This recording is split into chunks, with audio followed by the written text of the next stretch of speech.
So ஒரு போட்டு தத்தளிக்கிற சமயத்தில் நடக்கிற சண்டை காட்சி, புயல் அடிக்குது, அது எப்படி எடுக்கணும்னு எங்களுக்கு ஓரளவு தெரியும்.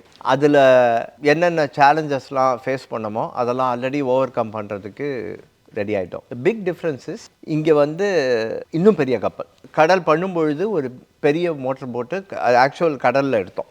கடல் கிளைமேக்ஸ் சீக்வன்ஸ் வந்து ஆக்சுவல் கடலில் எடுத்துட்டீங்களா?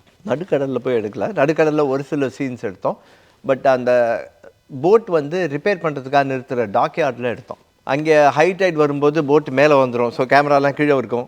அப்புறம் லோ டைடில் கீழே போயிடும், அப்புறம் வேறு மாதிரி ஆகிடும். So you have to time it correctly, அதுக்கேற்ற மாதிரி ரெடி பண்ணிக்கணும். ஒரு சின்ன ஜெட்டி, ஸோ அதில் எங்கேருந்து தண்ணி லாரி வரும், அங்கே எங்கே டிப்பர்லாம் வச்சு தண்ணியை கொட்டுறது, ஸோ இதுக்காக ஒர்க் பண்ணோம். வேற பொன்னியின் செல்வனுடைய கிளைமேக்ஸில் மிகப்பெரிய போட் அது, ஸோ எல்லாத்தையுமே ஸ்கேல் அப் பண்ண வேண்டியிருந்தது.